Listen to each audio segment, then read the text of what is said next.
وثائقيات الجزائر المحروسة. محمد الوالي كاشف السر الأعظم وهادم المعبد فوق رؤوس كهنته.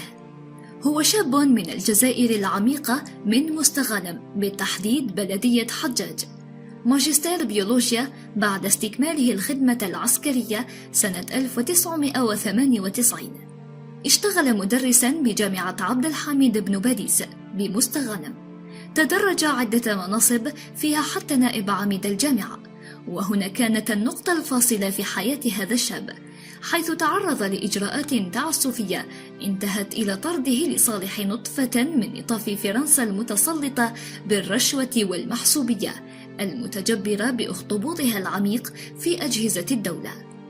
قرر الهجرة إلى الخارج بعدما ضاقت به أرض وطنه الفسيحة، فكانت أرض ويليام والاس اسكتلندا نقطة استقراره سنة 2008.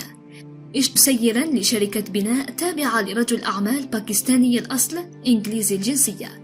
خلال فترة إقامته بالمهجر رجع كل تاريخ الجزائر والمغرب العربي وتاريخ كل من عاشوا على هذه الأرض الطيبة من كنعان وفينيق ورومان حتى زمن فرنسا، ودرس ما جرى من أحداث بعد الاستقلال وكذا العشرية السوداء دراسة معمقة. شخص في الأخير الداء الذي أصاب هذا الوطن، واستخلص الدواء وأنتج الترياق المضاد له مستقبلا.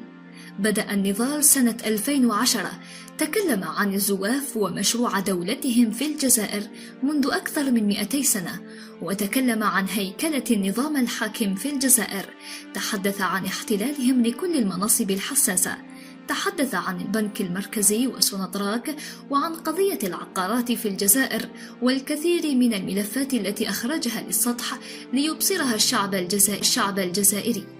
سمي بالقط نسبة إلى عملية العصفور الأزرق التي ابتكرتها فرنسا بمساعدة الزواف لاختراق ثورة نوفمبر المجيدة، القطط لاصطياد العصافير، كما أنه يقرأ اتجاهاتهم.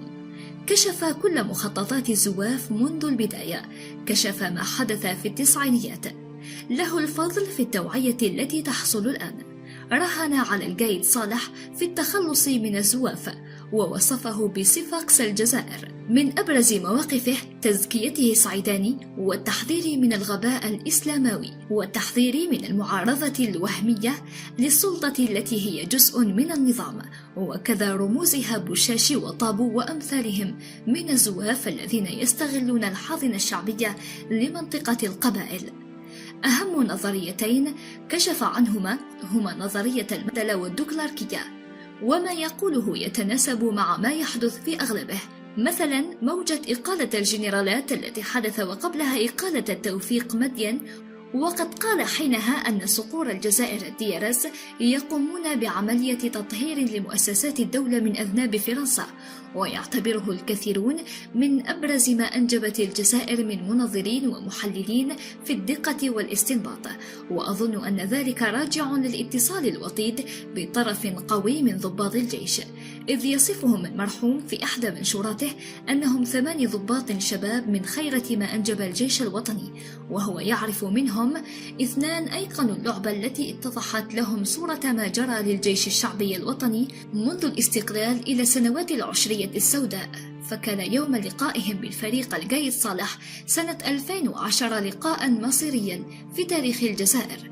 قال حينها: اليوم يتقرر مصير إما استعمار إلى الأبد، وإما يقظة ترد ما تزعزع من أعمدة المعبد الزوافي وتهدمه فوق رؤوس كهنته. وكانت البشرى، فكان الفريق القايد صالح تاسعهم. ومنذ ذلك الحين ونحن نرى ما يسر به محمد الوالي من معلومات على أرض الواقع.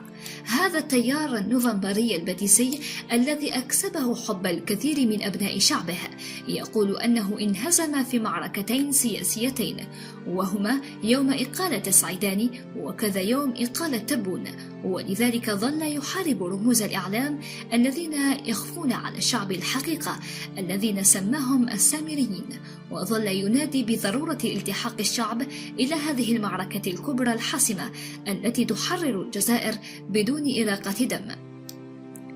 توفي في غلاسكو بتاريخ 13 من أوت 2018. يقول الأطباء أنه توفي وفاة عادية حسب شهادتهم، لأنه كان يعاني من قرحة معدية، ولا يستبعد الكثير سيناريو التصفية الجسدية. قال لوالدته في مراسلته الأخيرة: اعتبريني زكاة تفدي بها هذا الوطن. يعتبر البعض خطابه عنصري. هذا الرأي نتيجة طبيعية لعقود من التدجين والبرمجة العقلية التي تلقتها الأهالي، وقد كان تبني هذا الخطاب العنيف نوعا ما على العقول التي آلفت الخضوع والخنوع للظلم. ولا عدل ولا مساواة بين المواطنين هو نوع من إحداث الصدمة ليستفيق الغالبية المنومة بفعل خطط وبرامج سياسية محكمة. ويكفي أن نظرية معاقبة القرود بالماء البارد التي طبقت على الشعب الجزائري في التسعينيات كانت قادرة على إخضاع هذا الشعب نصف قرن مستقبلا لولا لطف الله والرجال الأحرار لهذا الوطن.